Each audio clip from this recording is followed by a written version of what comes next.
This will be the day when all of God's children will be able to sing with new meaning, my country, tears of thee. Sweet land of liberty, of thee I sing. Land where my fathers died, land of the pilgrim's pride. From every mountainside, let freedom ring. And if America is to be a great nation, this must become true. And so let freedom ring. From the prodigious hilltops of New Hampshire, let freedom ring. From the mighty mountains of New York, let freedom ring. From the heightening Alleghenies of Pennsylvania, let freedom ring. From the snow-capped Rockies of Colorado, let freedom ring. From the curvaceous slopes of California. But not only that, let freedom ring from Stone Mountain of Georgia. Let freedom ring from Lookout Mountain of Tennessee. Let freedom ring from every hill and molehill of Mississippi, from every mountainside. Let freedom ring, and when this happens, when we allow freedom ring, when we let it ring from every village and every hamlet, from every state and every city, we will be able to speed up that day when all of God's children, black men and white men, Jews and Gentiles, Protestants and Catholics, will be able to join hands and sing in the words of the old Negro spiritual, free at last, free at last. Thank God Almighty, we are free at last. Dr. Martin Luther King never lived to see that dream come true. And although that dream still lives today in the hearts and minds of millions of Americans, Dr. King's personal relationship with freedom ended on April 4th, 1968. On that day, while in Memphis, Tennessee, Dr. Martin Luther King was shot down by an assassin. Today on Insight, on the anniversary of Dr. King's birth, we discuss his death with a close friend, Reverend Jesse Jackson. Reverend Jackson, let's return to that fateful day in April of 1968. You were with him in Memphis. Can you describe the scene? We were in the midst of a conversation at Lorraine Motel in Memphis, Tennessee. We were on the way to dinner at Reverend Billy Kyle's home. We were in the midst of a major strike in the city. Garbage workers had been striking to get a livable wage and to get dues check off and to get their union recognized, and that was a measure of tension in the city. There had been some precipitous violence a few days before, but things were moving at a fair pace, and things had taken a turn in our direction, and so the signing of a contract was imminent. We were on the way to dinner, and while in the midst of the conversation, I was standing on the ground. He was on the balcony, second floor, outdoor balcony. Just as he walked away, the bullet struck him in the neck, went down into his chest, exploded, blew his heart out, and he died instantly. When I turned, and of course the Reverend Andrew Young was in the courtyard, Reverend James Bevel was in the courtyard, a number of staff members, because all of us had converged on Memphis. There was so many police in the area. I always remember saying, "Don't shoot." As I ran toward the steps to go up the steps where he was lying, I was saying, "Don't shoot." There were so many of them in the area with their guns out, and I got the impression that the bullet came from on top of the hill where they say James Earl Ray was. And when we rushed to the top of the steps and got to Dr. King, I remember Reverend Billy Kyles reaching to get a blanket to put over Dr. King. It was a rather chilly late evening, and a Justice Department official who had been visiting our room for most of that day actually extended the towel to attempt to stop the bleeding in his neck. And that is how close someone from the Justice Department was on that occasion. And then there were bits and pieces of information flying around Memphis immediately thereafter that did not add up at that time. For example, some people came down and said that all of the traffic lights running east and west between Memphis and Arkansas, that for about 15 minutes they were all green going in one direction. Well, in the state of shock that we were in, and not being lawyers, that kind of information didn't make much sense. But James Earl Ray was in the building next door to the fire department at 6 o'clock, did make his escape down Main Street during the height of the traffic hour, did know who we were, even though he had just come in town, did get across the state line, and eventually got out of the country, and of course was found abroad with money in his pocket. When did federal authorities tell you or other leaders of the black community that they had a suspect whose name was James Earl Ray or Eric Galt? Well, it was some months later. I actually think that at the time that it occurred, that we were in such shock by the assassination until most of us internalized it and did not get very deep and detailed in terms of probing. I remember over and over again we would say something to the effect that it doesn't matter who killed Dr. King, the only thing that matters is what killed Dr. King. And what killed him was a sick, racist society. What killed him was a society that was intolerable of the voice of prophecy. And of course, that was true, but it did not negate the fact that we should have gone in much greater depth, even at that time. We were so bewildered psychologically at the time that the trial was killed rather instantly. We didn't even protest about the matter because our heart was not in relating very much to Memphis anymore, but going on to Washington. Well, since that time, there's been a great deal of protest, and we'll continue with our discussion of the assassination of Dr. Martin Luther King in just a moment.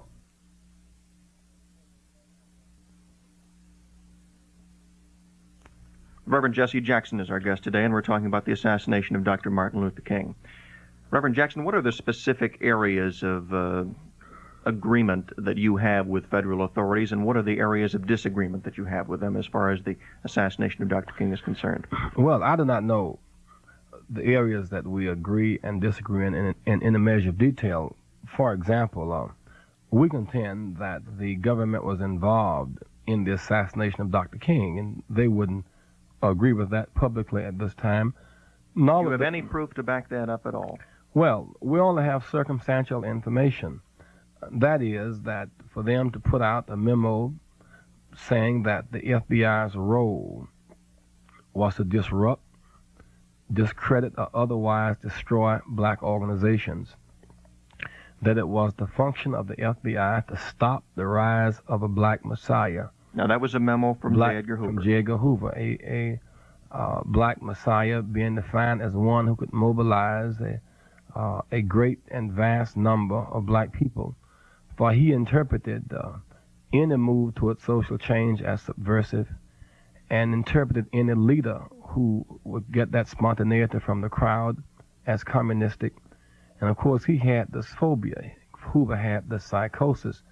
Now, you combine that with the memo that was revealed that Hoover had sent to Dr. King, trying to embarrass him out of going to get the Nobel Peace Prize, or giving him the option of suicide, then certainly the circumstantial evidence is overwhelming that the FBI either had the drive to kill Dr. King or to know of his killing and not pursue stopping it very vigorously. So you're suggesting that they had more of a motive than James Earl Ray? Indeed. But the extent to which James Earl Ray was an agent would make them one and the same. After all, James Earl Ray was one man, and he could not have come into Memphis as late as he did come in and have such a precise location. I cannot forget the night before, and I always thought it was strange when Dr. King came in the city, that not only did they reveal that Dr. King was in the city and that we were going to have a mass meeting, but they gave out the hotel room number, 306. They gave out the room number at that time. And James Earl Ray came to town. Of course, he was in a shack up on a hill, literally behind some bushes. And he had to be operating with great precision. And for him to get out of that building and get out of the city, across state lines and out of the country, and to have gone through the identity adjustments he had to make at the borders was virtually impossible. There is discrepancy as to who selected the Lorraine Motel. Some suggest that it was the decision was made by FBI agents. Others suggest that it was black leaders that did it. Well, there's no discrepancy. We had been staying in Lorraine Motel all along as we had come to Memphis. We So had, that part of the conspiracy story is bunk as far as yeah, you're it really concerned. is. You know, we were heading up a program here in Chicago at the time called Operation Breadbasket. Breadbasket was about economic development for black people, building black banks and insurance companies and hotels and other various places that represent economic growth for our people. And it would have been inconsistent for us to have been in Memphis fighting to uplift the downtrodden black people and the black sanitation workers and to not stay in a black-owned motel, which was, needless to say, it was decent enough, clean enough, and roomy enough for us to stay in. We stayed there. We had our meals there.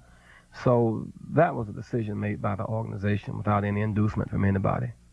Our guest today is Reverend Jesse Jackson, director of Operation Push and one of the leading civil rights leaders in the country, who was with Dr. Martin Luther King when he was assassinated on April 4th of 1968. There is more evidence to be presented, more conjecture to be discussed, and we'll do that when we continue with our interview with Reverend Jesse Jackson on tomorrow's Insight program.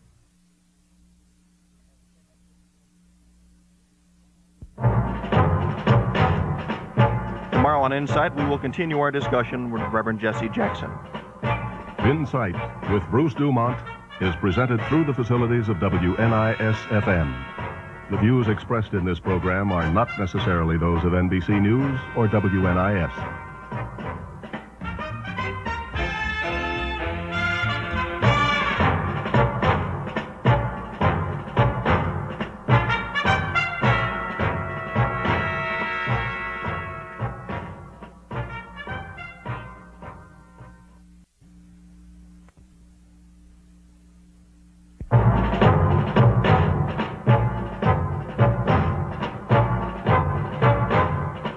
Insight with Bruce DuMont. The Reverend Jesse Jackson is our guest today, and we continue a discussion which we began yesterday on the assassination of Dr. Martin Luther King, and we were talking about some of the evidence that is available. One of the important persons in this case, obviously, is the person who is the accused assassin and the convicted assassin, and that is James Earl Ray. Because he is so important, do you know of any move by either black leadership or by the government to give him extra protection? No, I don't. You see, what I think we need to deal with about James Earl Ray is the circumstantial evidence indicates that he could not have engaged in the assassination alone. Secondly, he himself... Just because he's a bumbler, or his record was as a bumbler and as someone who has never, ever done anything right in his life. Well, really, even if he had been Paladin, to have gotten out of Memphis at 6 o'clock during the rush hour and across state lines and out of the country alone, that is combined now with the fact that he said he's still alive, you see, and he says himself he did not do it alone. Apparently, his money has run out, and he has felt betrayed by his co-conspirators. And for some reason or the other, the judge is reluctant to allowing a man who's alive come before the court and say before oath he did not act alone and perhaps name his co-conspirators. It seems to me that only an agency of government would have the power to keep this trial from coming back to court. I think that it may very well indicate that Watergate started before Watergate. And I am concerned about this case being reopened.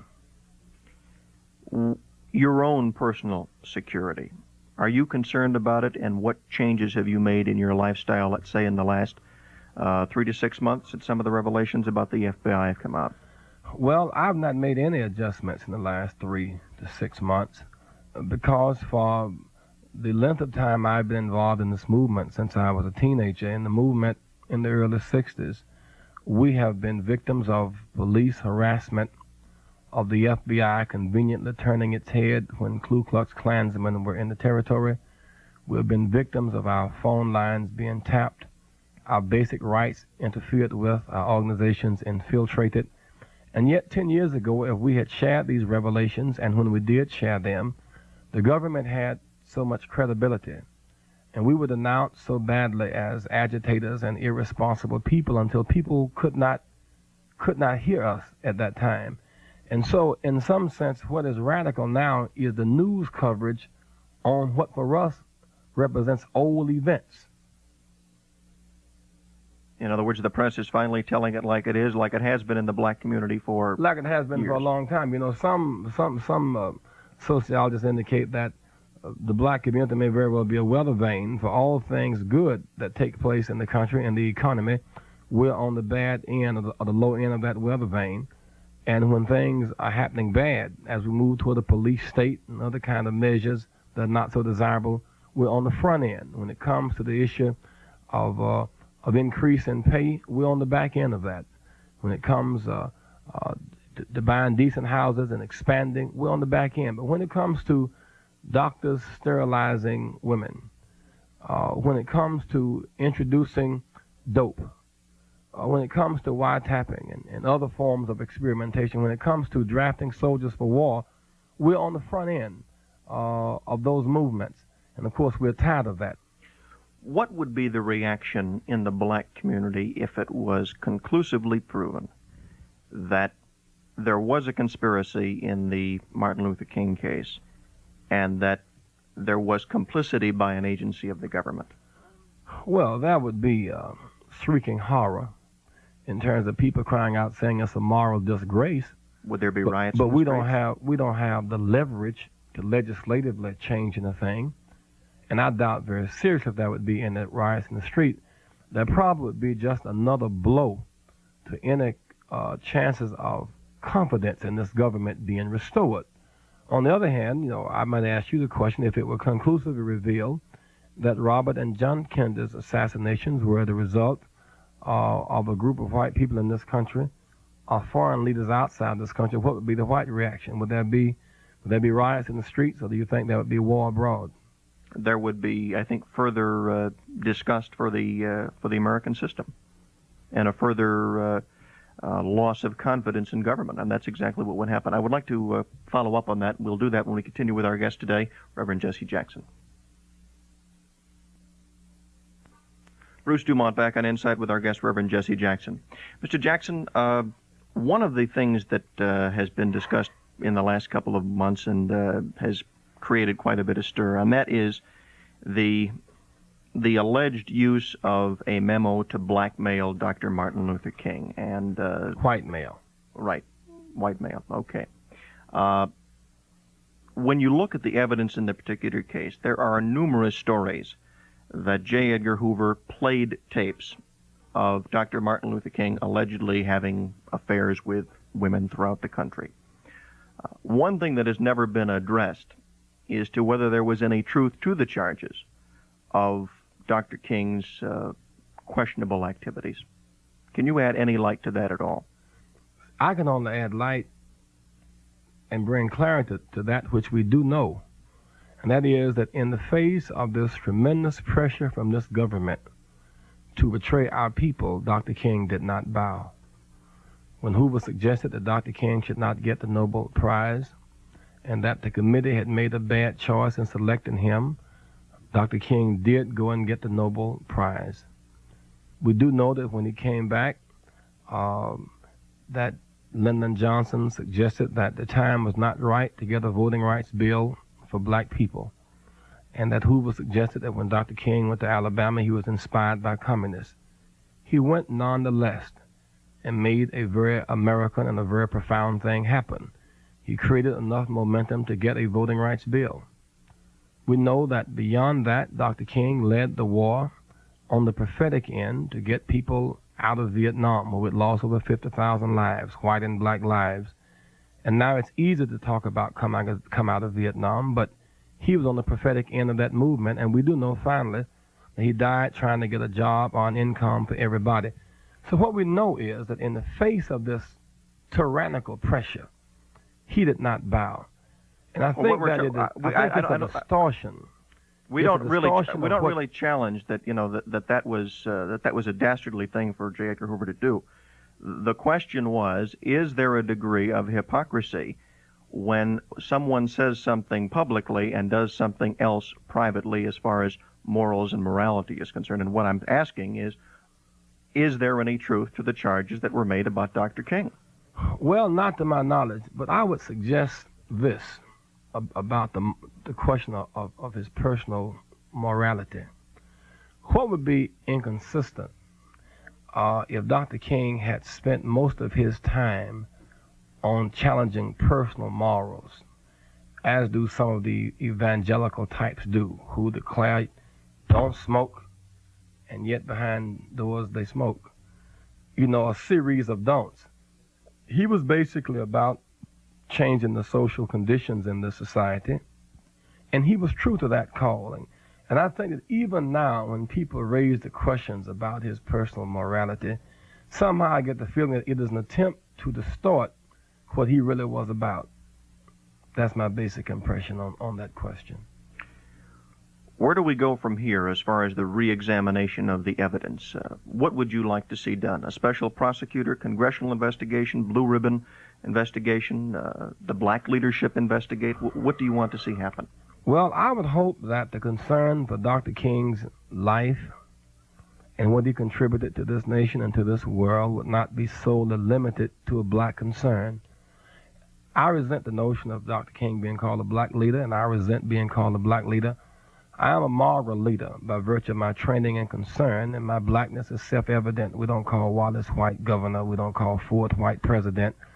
And we have the capacity to rise beyond the limitations of our ethnicity. Dr. King was an ethical leader.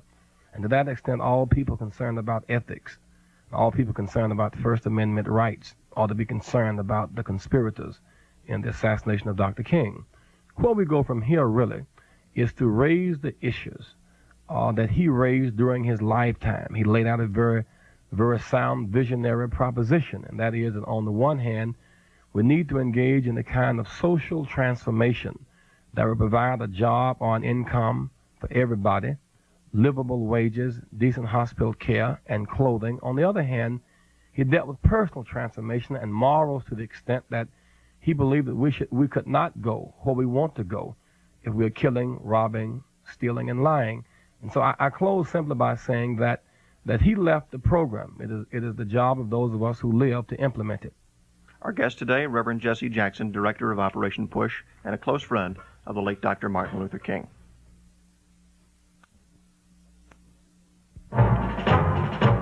That is our program for today and this week, and our special thanks to Reverend Jesse Jackson for being with us today and yesterday. I'm Bruce DuMont. Have yourself a very nice weekend. In Sight with Bruce DuMont is presented through the facilities of WNIS-FM. The views expressed in this program are not necessarily those of NBC News or WNIS.